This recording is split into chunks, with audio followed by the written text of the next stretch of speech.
Muy buenas tardes, sean bienvenidos a este Aprende desde casa dedicado a la salud, donde tenemos a un experto local colombiano y un doctor muy cercano a todas las actividades que hacemos en el Rotary y Club Sogamoso Global, que es su club amigo aquí en Colombia.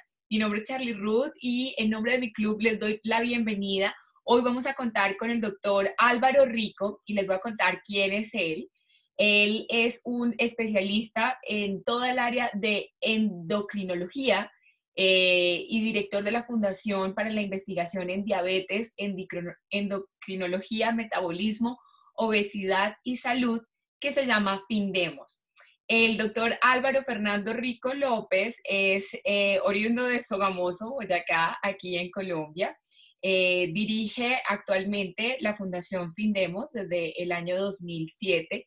Es médico endocrinólogo y entre el año 1997 y 2007 coordinó el programa de atención integral en diabetes de nuestro hospital regional. También ha sido médico endocrinólogo y coordinador del programa de diabetes en otros departamentos de Colombia, entre ellos Villavicencio. Tiene su consulta privada en endocrinología desde el año 1997 y es catedrático de metodología e investigación. Frecuentemente invitado en varios centros universitarios, entre ellos Uniboyacá, la UPTC, la Universidad de Erlangen en Alemania, la Universidad de Buenos Aires en Argentina. Ha tenido experiencia como docente, siendo profesor de endocrinología y asesor del comité de investigación y currículo, y también ha sido director de varias tesis de pregrado y de posgrado. Es formado en bueno, está en alemán, pero voy a decirlo, en la Universidad de Erlangen, en el área de endocrinología y director científico de la Fundación para la Investigación en Diabetes. Cuenta con 2 becas internacionales, el Sandoz Norberg y el Katholischer Akademischer en Alemania. Y también ha recibido varios premios y distinciones como investigador en el impacto clínico y metabólico de la educación del paciente en diabetes, entre otros tantos reconocimientos a su contribución como investigador y como practicante en esta área.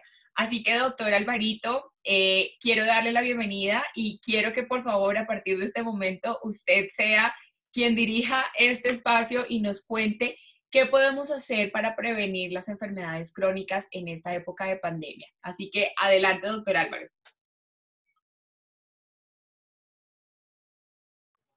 Muchas gracias, Charlie. En primer lugar, muchas gracias a ti y a tu grupo del Rotary Club por la invitación, una invitación muy especial. Y me honra No mucho estamos estar en viendo, este ahora sí espacio. estamos viendo su video. Sí, señor, adelante. Me honra mucho estar en este espacio tan creativo y didáctico. Eh, Me he pues enterado por diferentes medios de todo lo que estás haciendo, no solamente a nivel personal, sino a nivel del grupo de Rotary. Y pues siempre te he dicho que admiro mucho lo que haces y te felicito por todos esos logros y todas esas buenas labores que haces con la gente y en beneficio pues de tanta gente, eh, todo lo que lideras pues para beneficio las mujeres, de mujeres desfavorecidas, todo lo que haces por tema de cáncer de seno, bueno, y todo lo que estás haciendo ahora en el tema de buscar recursos, de buscar elementos para mejorar la dotación del país, el tema de la consecución de los termocicladores para aumentar la capacidad eh, logística y tecnológica del Instituto Nacional de Salud para que tengamos más aparatos, digamos, con que podamos hacer más pruebas de diagnóstico de coronavirus. Y bueno, en fin, haces muchas cosas y te agradezco mucho que me hayas invitado pues, a ser parte de todas, de algunas de estas tantas actividades que estás haciendo y a compartir pues con la gente que te sigue en estos espacios. Bueno, entonces quiero saludar a las personas que hoy están presentes y sé que pues esta charla, esta reunión va a estar grabada y se va a colocar luego en Facebook. No, en Facebook no,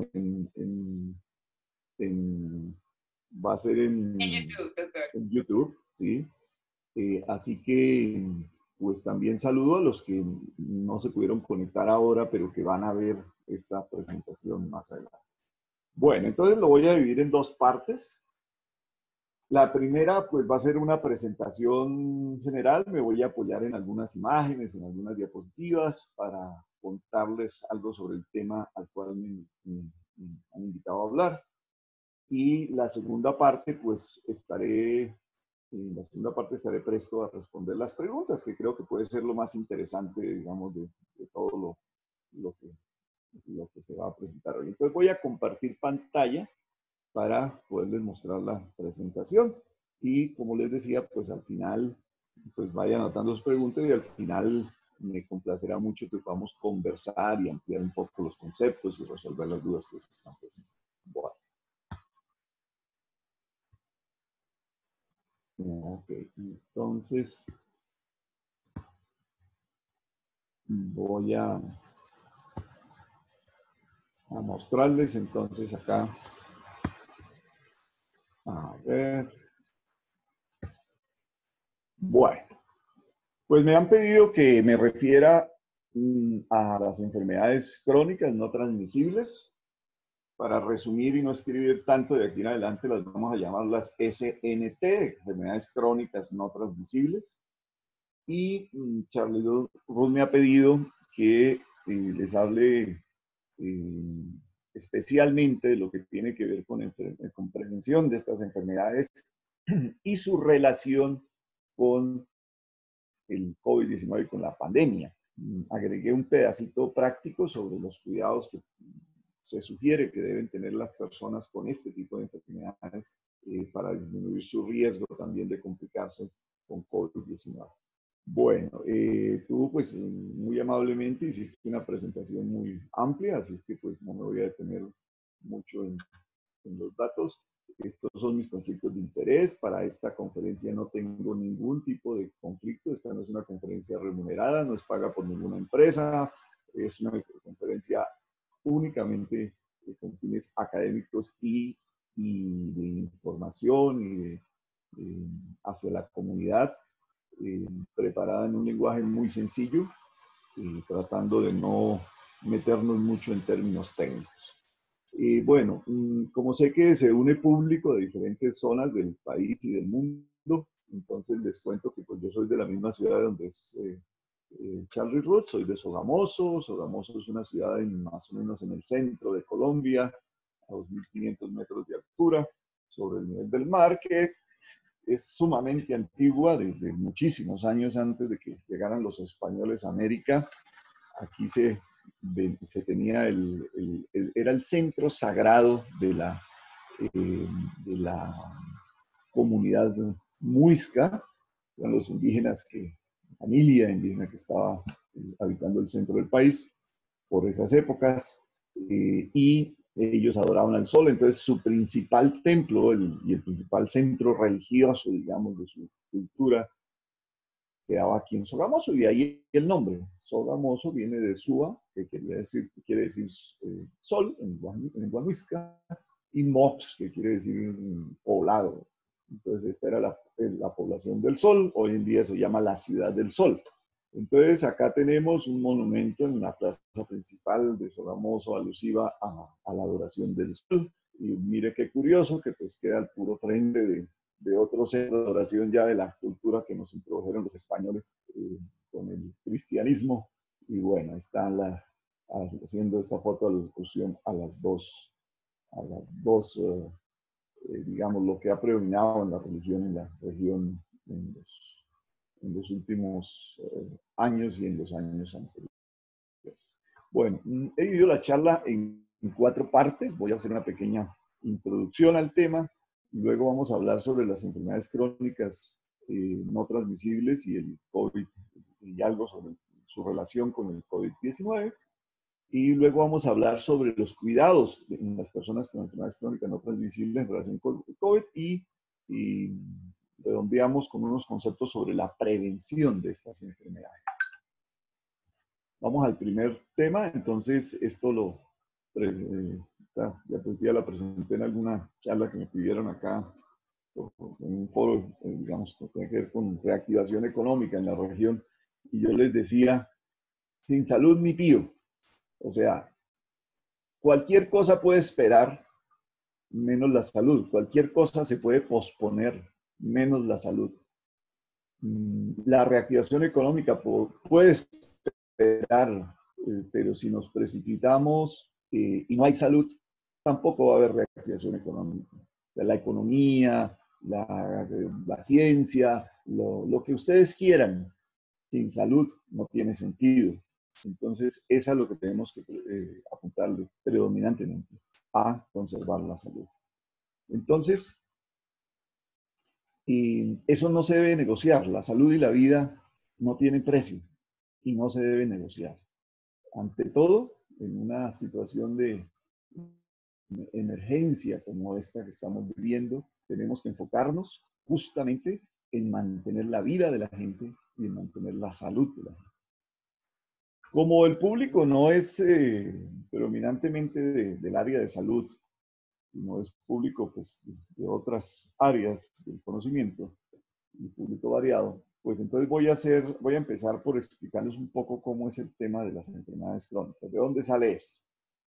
¿Por qué se puede uno enfermar? Uno se puede enfermar por enfermedades, como lo que estamos viviendo, las enfermedades agudas, ¿no es cierto? Como estas enfermedades infecciosas. Una enfermedad aguda puede ser también algo que sucede en un momento, un trauma, un accidente. Bueno, y nos podemos enfermar por enfermedades crónicas, o sea, aquellas que nos acompañan durante mucho tiempo, muchas veces años y a veces por toda la vida.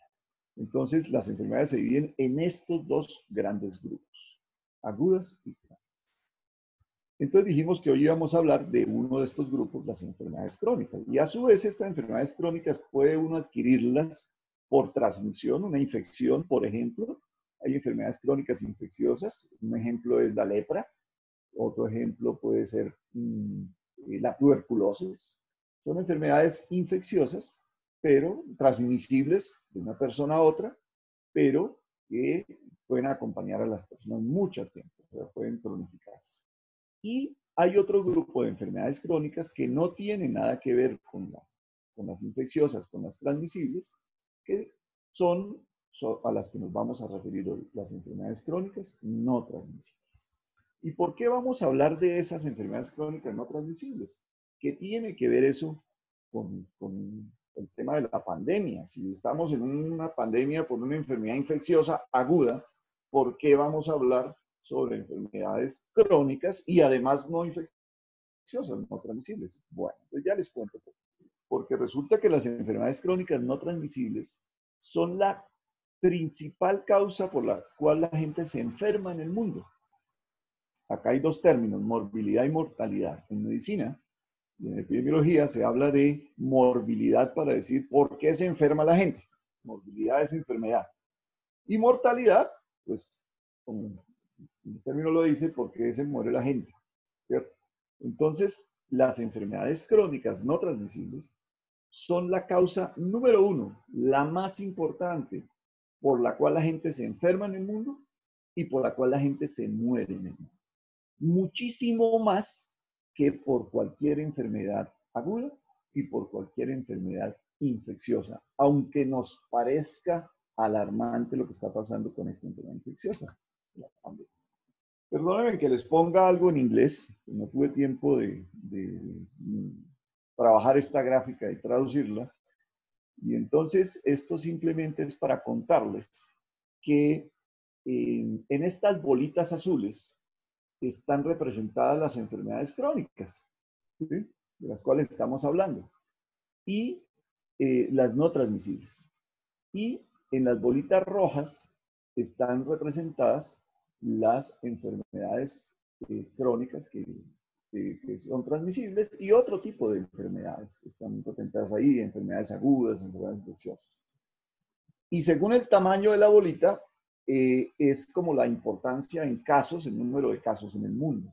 Y aquí lo que dice es por qué o cómo o cuánta gente se muere cada día. Yo no sé si ustedes saben cuántas personas se mueren cada día, cuánta gente murió ayer en el mundo, antier, cuántos se van a morir hoy, se están muriendo hoy.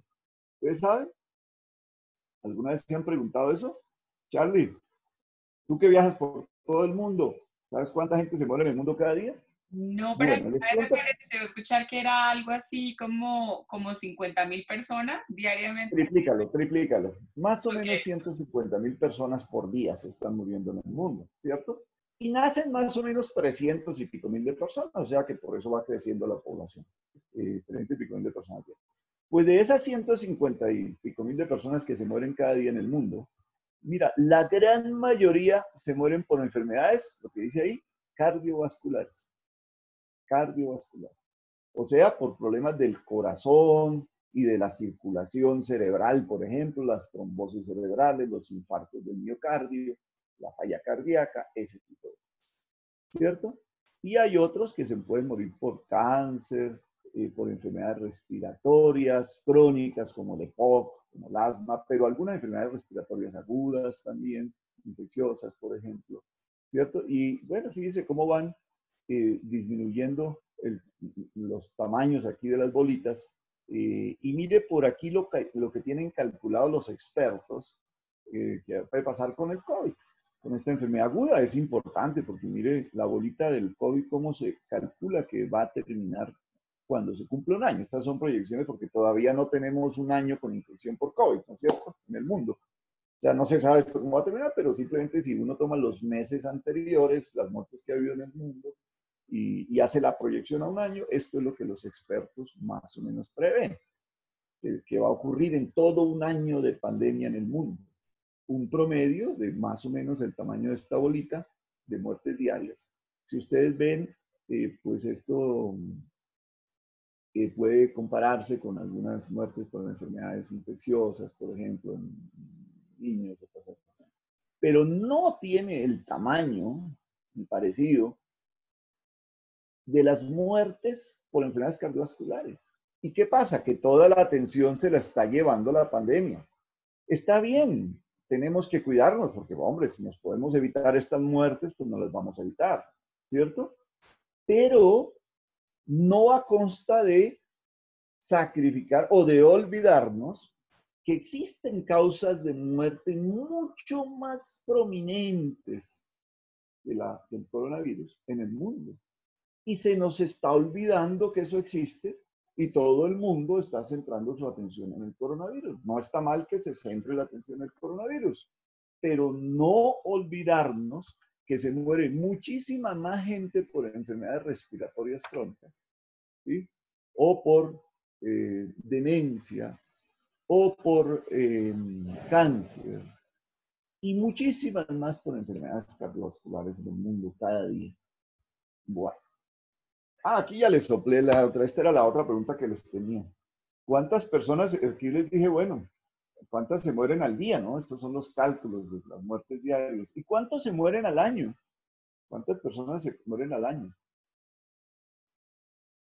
¿Se han presentado eso? Bueno, ustedes pueden, la tabla del 365, ¿no? Entonces pueden multiplicar 150.000 por 365. Por año, más o menos se mueren en el mundo unas 60 millones de personas, poco más, poco menos, por año, ¿cierto?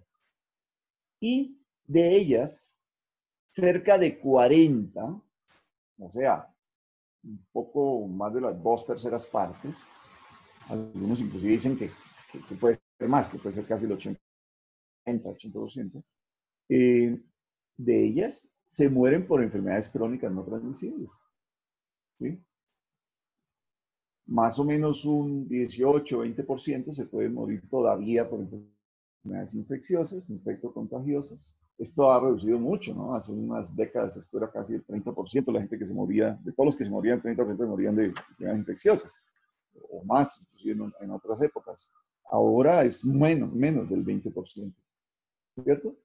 Y más o menos 40 millones se mueren por enfermedades crónicas no transmisibles. ¿Ven entonces por qué es importante que miremos los datos de las enfermedades crónicas no transmisibles? Y hay cosas interesantes. Si uno empieza a examinar las cifras, encuentra cosas muy interesantes. Por ejemplo, el 80% de esos 40 millones, ¿sí? O sea, más de 30 millones de personas, está centrado casi en 4 causas de muerte, ¿sí? Entonces, dicen los economistas y también los especialistas en mercadeo, ¿no? Que uno debería analizar las 4, ¿qué?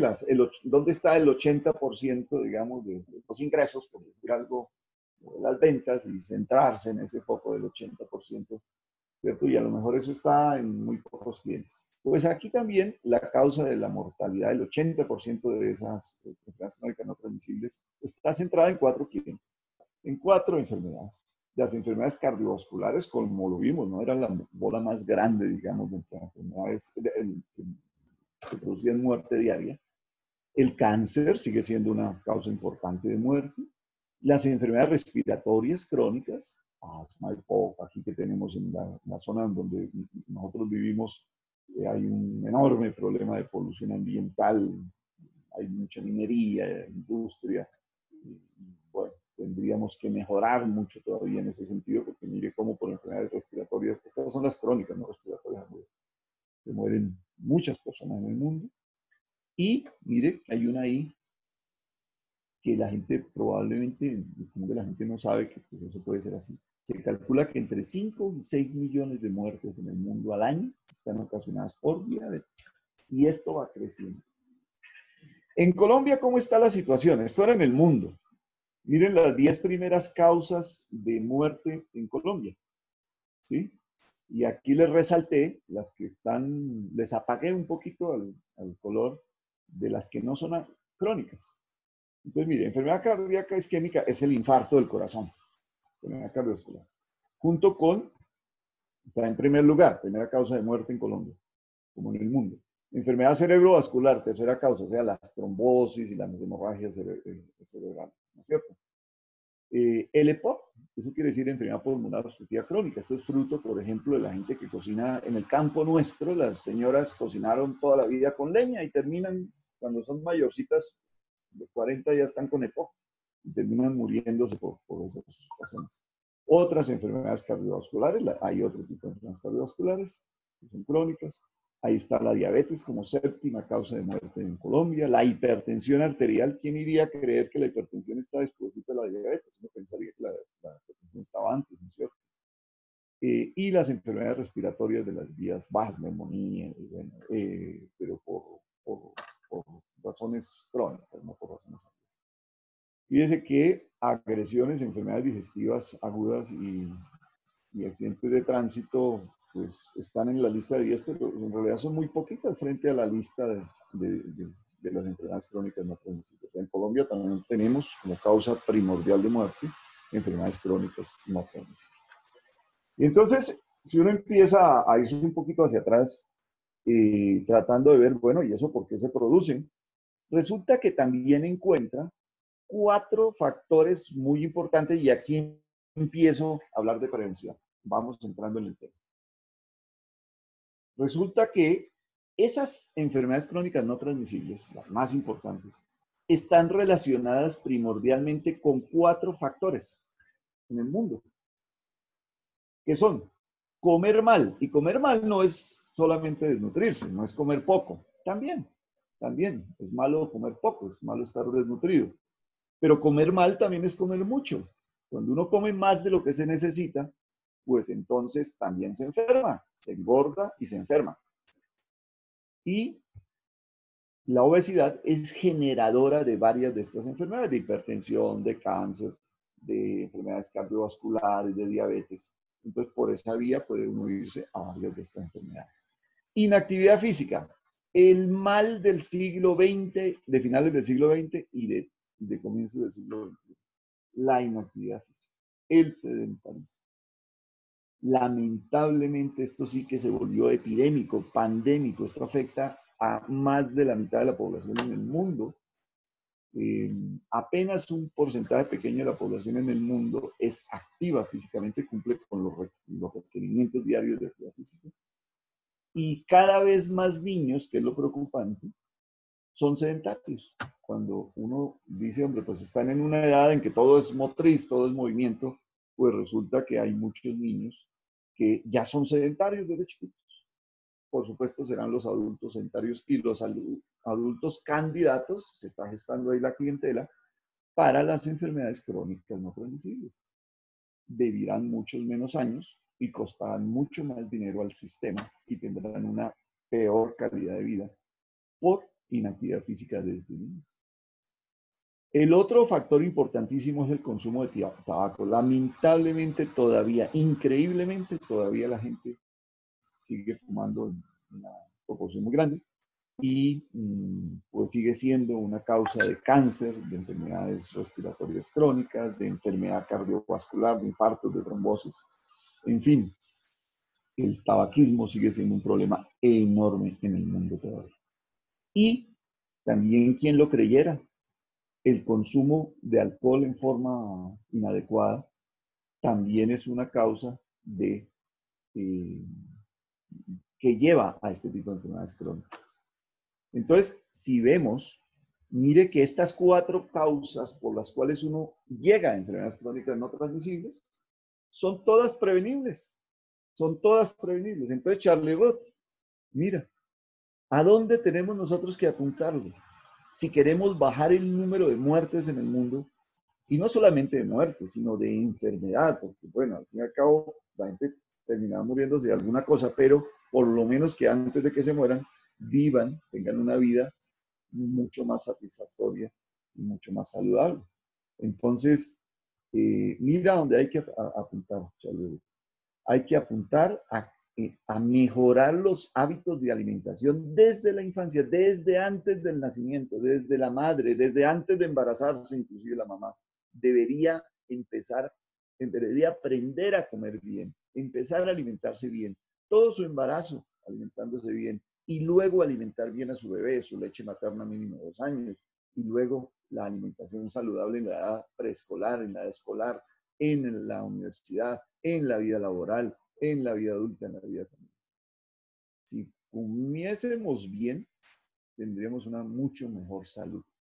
Y fíjate lo otro, hay que fomentar la actividad física, también desde las mismas edades, desde más temprano se empiecen mejor. Y por supuesto tenemos que seguir combatiendo en todos los frentes el consumo de tabaco y de alcohol de forma nociva. Es inconcebible que todavía haya publicidad sobre el tabaco. Es en algunos países. Aquí en Colombia hemos progresado mucho, por lo menos ya desde hace unos años las nuevas leyes prohíben el consumo de tabaco, de cigarrillo en espacios cerrados, pero nos toca seguir avanzando para que llegue a otros espacios esa prohibición. Pero todavía hay muchos países donde esto no se da. Todavía hay muchos países en donde las tabacaleras patrocinan eventos deportivos. Y ni qué decir de las empresas que producen alcohol. Son los patrocinadores de muchos eventos deportivos. ¿Por qué invierten dinero ahí? Porque es que ahí está la población joven que van a ser sus clientes durante muchos años. No invierten en una publicidad para los mayores de 60 años para que fumen más o se tomen unos traguitos de más y consuman más sus productos. No, se los enfocan a los niños y a los jóvenes porque ahí es donde ellos van a tener clientes para toda la vida. Y por ganar dinero, dañan la salud de la gente. Tenemos que luchar contra eso, Charlie. Te invito a que hagamos frente común para trabajar en ese sentido. Bueno, por contarles unos daticos, con cigarrillo y con tabaco se relacionan más o menos 6 millones de muertes en el mundo. No es que se muera uno por estar fumando, pero ese cigarrillo hace que le dé el infarto, que le dé trombosis cerebral, bueno, que le dé cáncer, que le dé POC y termina muriéndose por esas causas. Pero el origen de esto estuvo en el tabaco. Y mira este dato, miren este dato. Más o menos el 10% de esas muertes ni siquiera son de fumadores activos, sino son de fumadores pasivos. De los 6 millones de personas que se calcula que tienen muerte relacionada con tabaco, hay un 10% que ni siquiera fueron fumadores activos, sino que fueron fumadores pasivos. Por eso no debemos permitir que nos fumen al lado, no debemos permitir que fumen en la oficina donde estamos, en el colegio, en la universidad, en la reunión, en el café, en el restaurante, en el sitio donde estamos. No debemos permitir que nos fumen al lado. Bueno, y esto va a seguir aumentando, lamentablemente, en las predicciones. Más o menos se muere una cantidad similar, cerca de 5 millones de personas se mueren por causas relacionadas por enfermedades relacionadas con sedentarismo. Y miren este datico curioso, consumimos muy pocas frutas y verduras aquí en la región en donde vivimos, en Sogamoso y en el departamento de Boyacá en donde estamos, típicamente se cultiva mucho. Es un departamento típicamente agrícola. Se cultivan aquí se da facilísimo las verduras, las frutas. Tenemos en Colombia, como país tropical, una inmensa variedad de frutas, eh, muy económicas, muy baratas, muy fáciles de adquirir, y consumimos poco de eso. Y la plática no la gastamos comprando cosas enlatadas que vienen de Estados Unidos, de China, de otros países, cosas procesadas que nos enferman. Y resulta que no comer frutas y verduras se relaciona con mortalidad. Y les voy a hablar ya para cerrar el tema, les voy a hablar sobre una de las enfermedades a las cuales nos dedicamos más en el día a día desde hace muchos años y que es tal vez una de las más representativas de estas enfermedades crónicas no transmisibles. Y esa es la diabetes. Hay varios tipos de diabetes, diabetes tipo 1, tipo 2, diabetes del embarazo, que llaman gestacional, y otros tipos de diabetes. Pero la más prominente de todas, el 90% de los casos en el mundo y más del 98% de los casos en Colombia, en países tropicales, es la diabetes mellitus tipo 2. Y esa tiene que ver con el estilo de vida. Esa tiene que ver con los factores que vimos antes, con comer mal, con no hacer ejercicio. Tiene que ver con eso.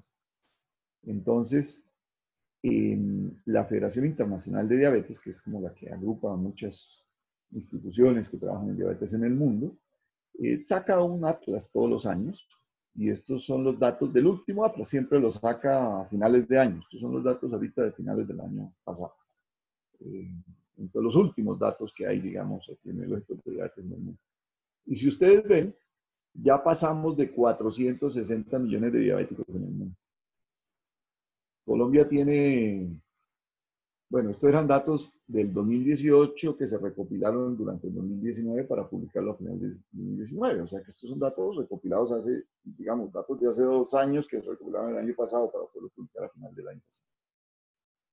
Quiere decir que seguramente en este par de años más, tal vez ya vamos llegando a los 500 millones de diabéticos. Esto va creciendo a un ritmo impresionante. Y mire cómo se calcula que va creciendo, digamos, la cantidad de diabéticos en el mundo. En los próximos años se calcula que llegaremos facilito a los 600 y a los 700 millones de diabéticos en 20 años. 25 años. Y no crece así de rápido la población, ¿no? No dirá, bueno, es que hay más gente en el mundo, pues también va a haber más diabetes. No, esto crece muchísimo más rápido, ritmo más acelerado que la población mundial. Y el crecimiento se va a dar en todo el mundo, pero principalmente en los países con un desarrollo no tan marcado, países en vías de desarrollo, países desarrollados, es donde más se espera que crezca. Mire, por ejemplo, en África se espera, mientras que en el mundo en promedio se espera que crezca en los próximos 20-25 años 51% el número de diabéticos, en África se espera que crezca 143%, o sea, se va más que a doblar la cifra, ¿cierto? En Sudamérica y en el Caribe, más o menos un 50 y pico por ciento de crecimiento. Mire, en el Medio Oriente y en el norte de África casi se va a duplicar la cifra, ¿no? Y en el Asia también se espera un crecimiento, en el sudeste asiático, un crecimiento impresionante de la diabetes. Bueno, entonces, de aquí para allá les voy a dar unos datos de diabetes. No es para asustarlos ni preocuparlos, pero es para que pues, conozcan cuál es la realidad de esta enfermedad que, como les digo, ya casi afecta a 500 millones de personas en el mundo. Eso es como 50, como 10 veces la población de Colombia. Aquí estamos llegando a los 50 millones de personas en Colombia Imagínense, 500 millones de diabéticos es como reunir 10 veces, como 10 Colombias, pero llenas de diabéticos. Eso es lo que hay en este momento de diabéticos en el mundo. Una cosa aterradora. Estas son las cifras de los últimos años. Mire que ya vamos, año a año sube. Mire la pendiente de ascenso del número de casos de diabetes, ¿no? No hace mucho se escandalizaban los expertos, en el año 2000 me acuerdo que salió una publicación eh, haciendo unas proyecciones aterradoras sobre el crecimiento de la diabetes y no hacíamos nada para prevenirla, íbamos a llegar a los 200 millones de diabéticos en el mundo, una cosa pues increíble, una enfermedad que está avanzando muchísimo. Y no hicimos nada, llegamos a los 200, los pasamos, yo ya vamos para los 500 y seguimos sedentarios, seguimos comiendo mal, seguimos, digamos, propiciando la aparición de la diabetes tipo 2, que como les digo es más del 90% de los casos. Y estas en rojitos son las proyecciones ya para los años venideros. Miren cómo se estima que esto va creciendo hasta los 700 millones de diabéticos. De tal manera que más o menos cada 10 segundos tenemos 3 casos nuevos de diabetes en el mundo. Aquí mientras les estoy diciendo estas frases, en 10 segundos ya hay 3 diabéticos nuevos en el mundo. Cada 20 segundos se pierde una extremidad. Acuérdense que la principal causa de amputaciones en el mundo no son las minas quiebra-patas, es la diabetes. Quienes han tenido familiares, amigos diabéticos, habrán tenido la amarga experiencia de ver cómo se le corta un pie o una pierna a un paciente diabético porque se daña la circulación, se daña la parte neurológica por la diabetes, al control de diabetes y terminan perdiendo la extremidad. Pues resulta que se pierden más piernas, más pies, más extremidades por causa de la diabetes que por minas quebradas en el mundo, muchísimas más. Cada 20 segundos se está perdiendo una extremidad en el mundo por causa de la diabetes. Cada 6 segundos se muere una persona por diabetes. Y cuesta una barbaridad de dinero. ¿Sí? Casi 800 mil millones de dólares se calcula que costó la diabetes en el mundo el año pasado. Y resulta que eso representa el 11% del gasto mundial en salud. O sea, de la plata que los países presupuestan para la salud de sus habitantes, el 11% se fue el año pasado solo por causa de la diabetes. Pues imagínense que si eso fuera así, con 9 enfermedades más, ya no habría plata para atender los otros miles de enfermedades. O sea, es un problemonón desde el punto de vista económico, la diabetes. Aquí en Sogamoso hicimos un estudio, la fundación nuestra pues tiene propósito principal la investigación, no solo atendemos pacientes y trabajamos muchísimo en educación de la comunidad, de los pacientes, de los familiares con estas enfermedades, sino que también realizamos algunos estudios, algunos proyectos de investigación. En el año 2012, para una tesis de grado en la parte de contabilidad y finanzas de la UPTC, que es la universidad pública aquí de nuestro departamento, tenemos una alianza para proyectos de investigación con la UPTC, para, para investigación y docencia.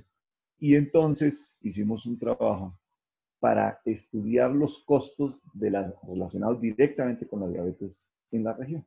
Porque en Colombia no teníamos datos hasta ese momento de costos de la diabetes. Había unas cifras, unas estimaciones, algunos datos también con proyecciones desde el escritorio del referente de diabetes de la Organización Panamericana de la Salud en Washington, hacía sus cálculos y decía, en Colombia se debe estar gastando, en una época decían que $450 por diabético por año.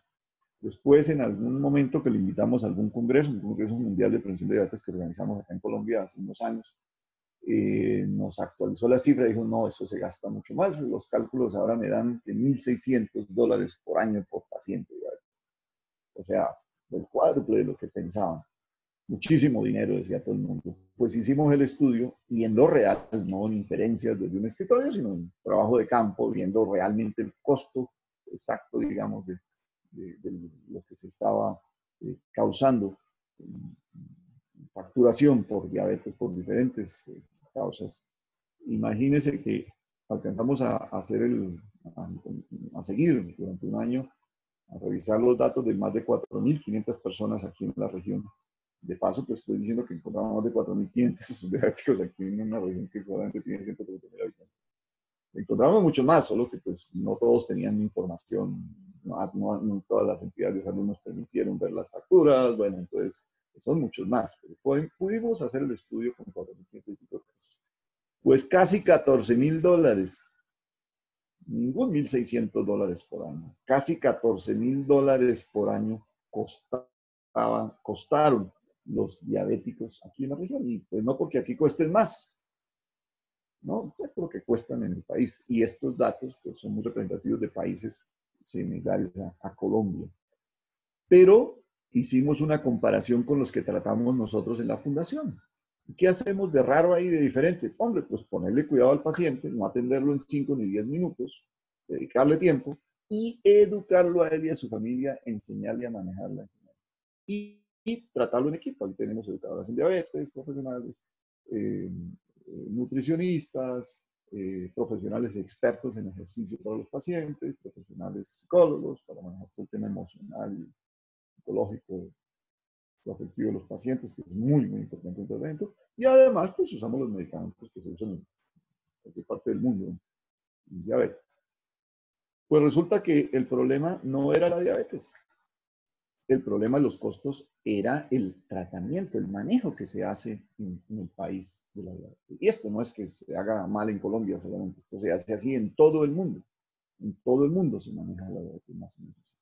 Y tenemos unas guías por diferentes países, aquí también tenemos, en Latinoamérica tenemos, en el mundo tenemos, que más o menos dicen lo mismo, dicen que hay que hacer con los pacientes, pero en la práctica, pues esas guías no se usan tanto, se usan muchos fármacos, se invierte mucho en fármacos, pero no se invierte lo sencillo que es enseñarle a comer a la gente correctamente, enseñarle a hacer su ejercicio correctamente, enseñarle a manejar sus situaciones de estrés y depresión y ansiedad correctamente, porque el estrés sube la glicemia, la tensión, bueno, nunca me falta. Entonces, si uno le dedica tiempo a los pacientes y hace educación en salud, mire cómo se reducen los costos.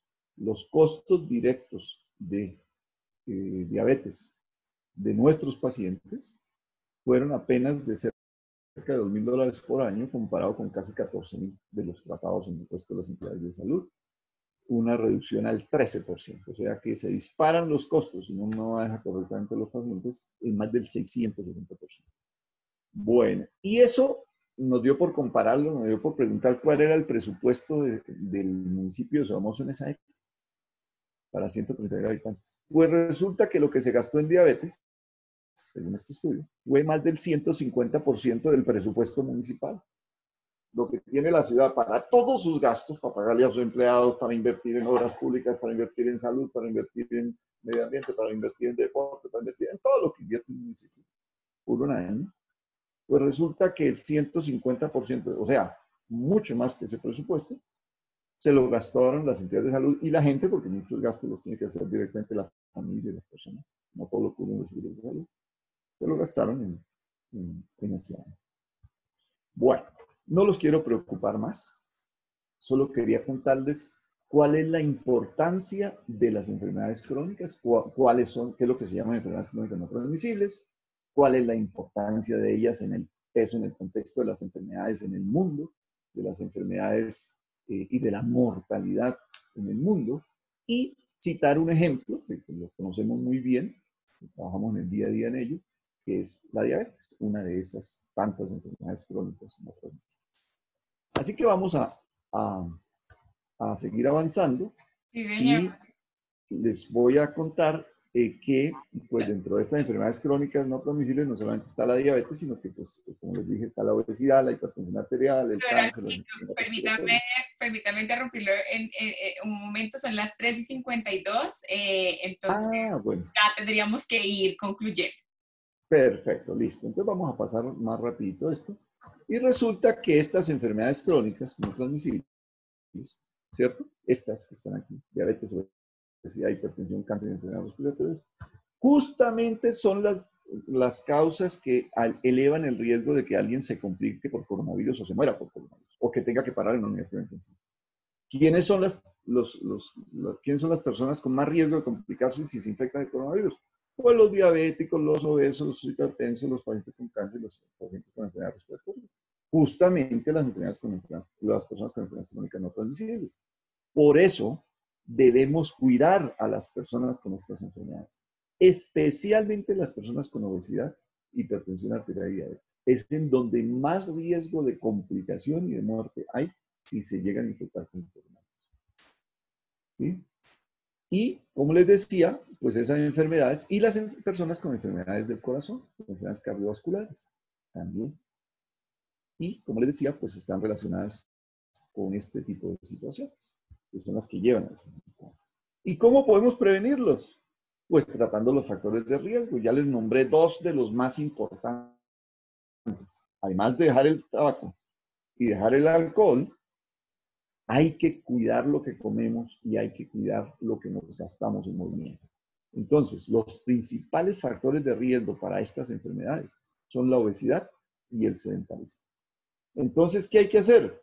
Pues hay que empezar, si estamos gorditos, hay que empezar a cuidar nuestro peso. Si somos sedentarios, pues tenemos que empezar a hacer ejercicio, tenemos que empezar a movernos. Si queremos prevenir estas enfermedades y si queremos prevenir las complicaciones que pueden surgir si nos llegamos a infectar con coronavirus. Entonces, en resumen, pues lo que tenemos es que llevar un estilo de vida saludable, buena alimentación, buen ejercicio, buen manejo de situaciones de estrés. Les decía, las situaciones de estrés elevan la glicemia, elevan la tensión, pero también bajan las defensas. Cuando yo me estreso, se liberan catecolaminas, se libera cortisol y esto me baja las defensas.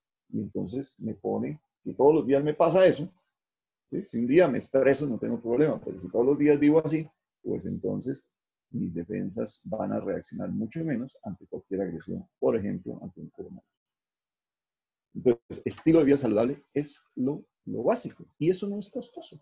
Comer bien no es costoso, hacer ejercicio no es costoso, manejar situaciones de estrés, llevar una vida tranquila no es costoso.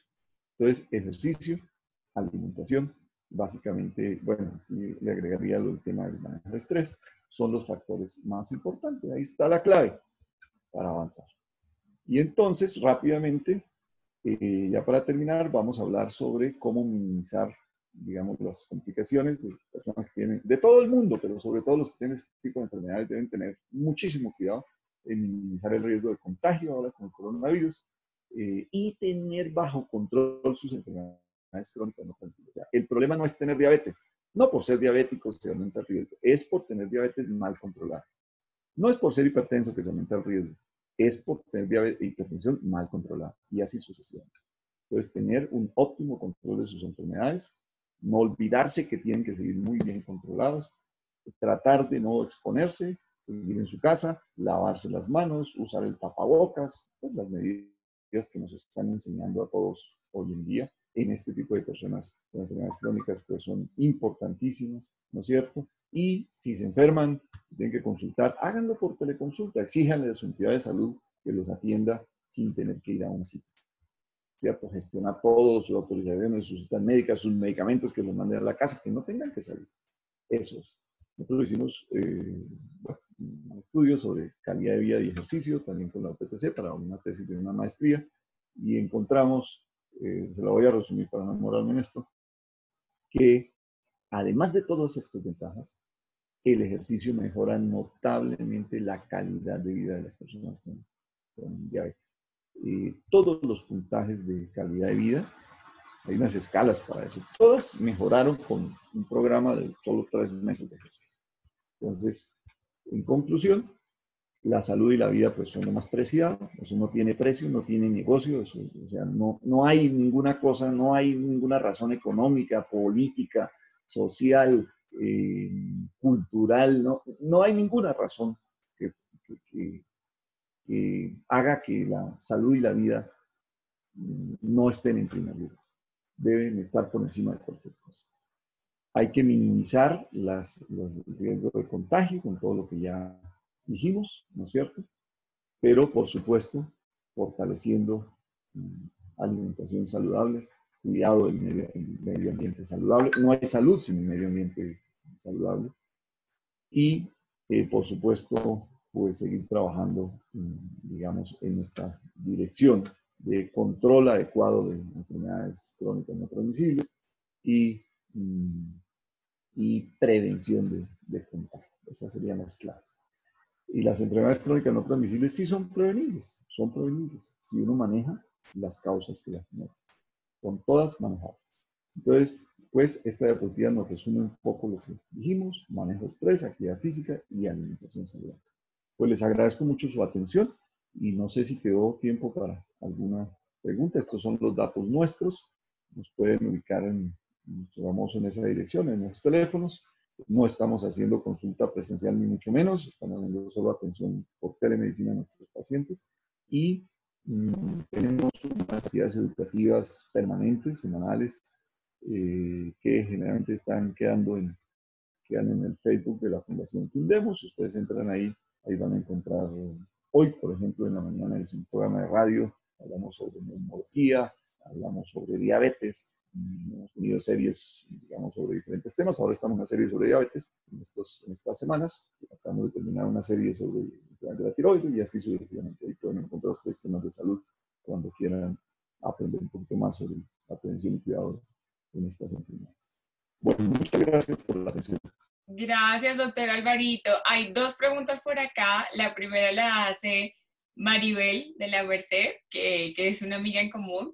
Dice: la educación tradicional patrocina la quietud. ¿Qué sugerirías para mejorar este tema? Para que las... Bueno, Sí. sí, es cierto, completamente de acuerdo, Maribel. Gracias por esa pregunta porque me da pie para hablar sobre algo que a mí, digamos, sobre lo cual estoy convencido y sobre algo que creo que todos deberíamos saber. Y es que nuestro modelo de educación tradicional, como tú lo llamas, pues favorece el sedentarismo, ¿sí? Uno va al colegio y está 8 horas en el colegio, o en la universidad también, porque no solamente es a nivel de primaria y secundaria, sino también en la educación universitaria, ¿sí? ¿Y qué hace uno? Sentarse en un salón y se para si acaso para cambiar de salón en algunos sitios, en otros sitios ni siquiera hay que cambiar de salón, sino que es el profesor el que llega. Y estamos cada, no sé, pronta media mañana, media tarde, nos dan un ratico para movernos, y resulta que, claro, pues esa es la hora como de comer, y entonces comemos lo que hay por ahí, o lo que llevamos, y no nos movemos, no jugamos, no hacemos deporte. ¿Cuántas son las horas de educación física en un colegio, acá en Colombia por lo menos? 2 horas a la semana como máximo. ¿Cuántas horas debe hacer de ejercicio diariamente un niño y un joven? ¿Cuántas? Mínimo 1 hora diaria. Y lo ideal serían 2 horas diarias, no a la semana. ¿Cuál es mi propuesta? Que pues los niños no deberían salir del colegio sin haber cumplido con su cuota de ejercicio, porque hoy en día el niño se va para la casa, el 80% de la población vive en ciudades grandes, muchas de ellas no son muy seguras, muchas de ellas no tienen espacios suficientes para donde los niños puedan hacer tranquilamente su ejercicio. Y entonces, ¿qué pasa? Llegan al apartamento a hacer sus tareas, los llenan de tareas, y además a ver televisión, a jugar con las maquinitas, con el celular, lo que sea, y no hacen ejercicio. ¿En dónde deberían hacer el ejercicio? En el colegio. La educación física debería ser parte del programa diario. O sea, deberíamos ir a estudiar al colegio y a la universidad en sudadera y en tenis. Y todos los días deberíamos hacer nuestra cuota de ejercicio allá, en el colegio o en la universidad. Debería ser una materia muy importante.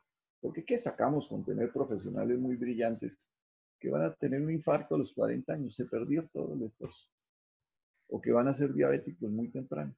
La diabetes acorta la vida de la gente entre 11 y 14 años. Claro que Más de una década antes de lo que habíamos visto. Por supuesto, deja de producir para él, para su familia y para la sociedad.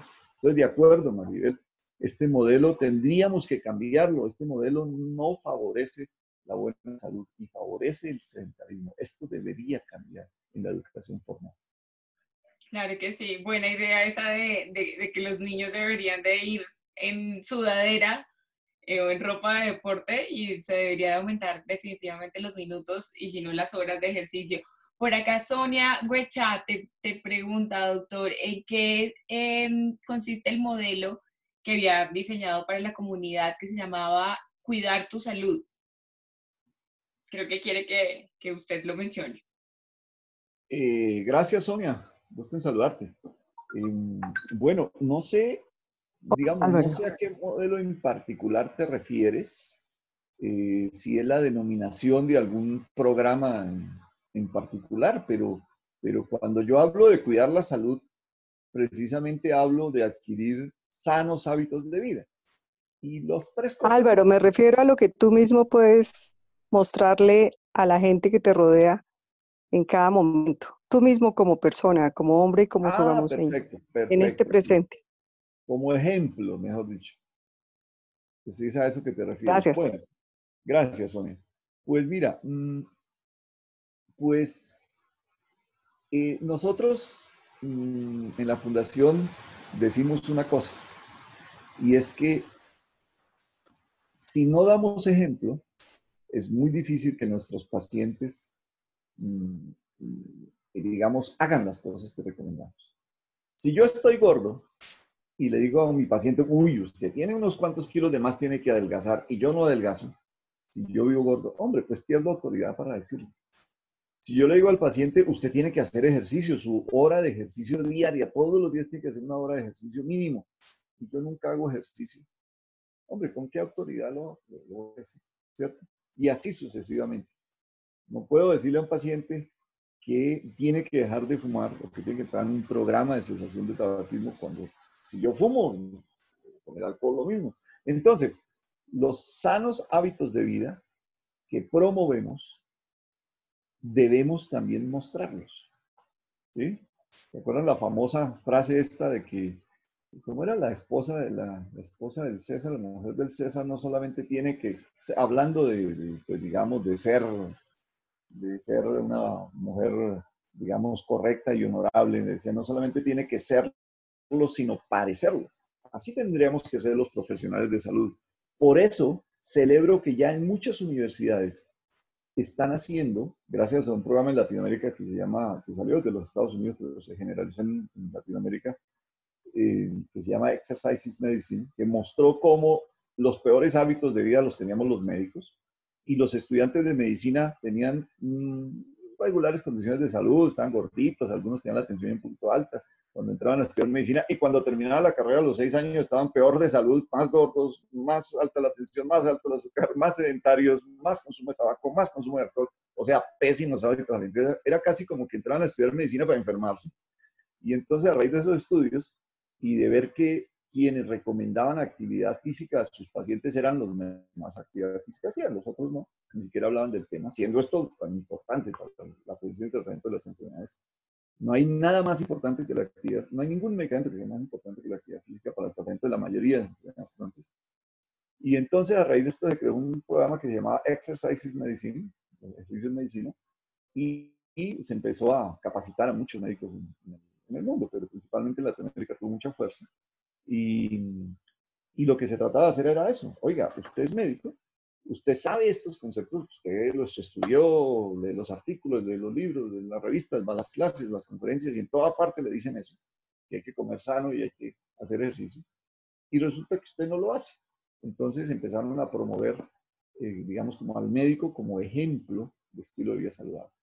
Y me parece que eso debe ser así, el que guía, el que educa, pues tiene que estar convencido de lo que está diciendo. Si yo no estoy convencido, no tengo la fuerza para transmitirle a mis pacientes ese convencimiento para que ellos eh, adopten. No es fácil cambiar un estilo de vida que no viene bien. Hacer cambios en la alimentación, si uno ha sido sedentario muchos años, si es gordito, y hacer ejercicio de pronto, empezar a los 40, 50, a los 60 años, cuando ya 20, 30, 40 años, 50 años sedentario, no es fácil. Se necesita los sacrificios, pero necesita sobre todo motivación por parte del personal de salud. Claro que sí, y nunca es tarde para empezar un buen hábito y para automotivarse. No hay que esperar a que alguien lo motive a uno y mucho menos que venga ya uno con una mala noticia a motivarse sí para cambiar. Doctor Alvarito, muchísimas gracias por su tiempo, por su conocimiento, por toda la información y también todos los consejos que nos ha dejado.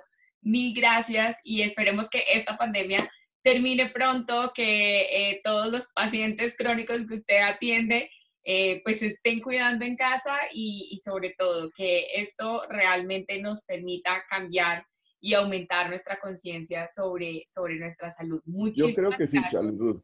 Muchas gracias a ti por la invitación, muchas gracias a quienes asistieron a la charla y a quienes van a asistir luego, pues, cuando se presente esto en diferido. Y yo creo que esta es una oportunidad que nos está dando la vida para mejorar. O sea, vamos a tener que mejorar en tantas cosas, en tantas cosas. Vamos a salir fortalecidos de esto. Vamos a salir fortalecidos de esto. Estoy absolutamente seguro. Esto llega para mejorar muchas de las cosas que veníamos haciendo mal. Cuidar nuestro medio ambiente y cuidarnos nosotros. Así es, así es. Esto es una Y gran aprender que la oportunidad. economía no es lo más importante en el mundo ni en la vida. Sin salud no hay economía que valga. Sí. Entonces, lo más importante es mantener la salud y la vida. Claro que sí, doctor. Muchísimas gracias a usted, muchísimas gracias a todas las personas que se unieron hoy y esperamos verlos mañana. Mañana vamos a tener un tema completamente diferente porque viene nuestra Marcela Serrano, experta en moda. Entonces los espero a hacer un tema completamente diferente a este, pero tema de viernes. Así que nos vemos. Un gran abrazo, doctor Alvarito. Muchas Chao, gracias, muchas Dani. gracias. Chao, Chao, Sofía. Besos y abrazos. Gracias. chao, chao. Chao.